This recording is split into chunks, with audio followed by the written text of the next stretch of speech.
கிருஷ்ணர் சக்தி இல்லாம எதுவுமே இருக்க முடியாது. அவர் தான் சர்வசக்திமான்.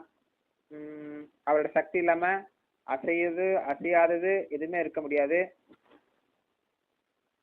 ஏதானும் ஒன்றினை கிருஷ்ணரோட சக்தி அல்லது என்று அது ஆயா. கிருஷ்ணர் இல்லாம எதுவுமே கிடையாது இந்த உலகத்துல. நல்லது கெட்டது உயர்ந்தது தாழ்ந்தது எல்லாமே கிருஷ்ணரின் தொடர்புடையதுதான். நான் தோஸ்தி நமத்யோ.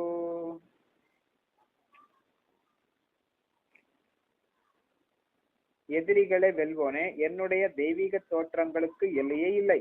நான் உன்னிடம் கூறியவை அனைத்தும் எனது விரிவான வைபவங்களின் ஒரு உதாரணமே. வேத இலக்கியங்களில் கூறப்பட்டுள்ளபடி பகவானுடைய சக்திகளும் வைபவங்களும் பல்வேறு விதங்களில் அறியப்பட்டாலும் இத்தகு வைபவங்களுக்கு எல்லையே இல்லை.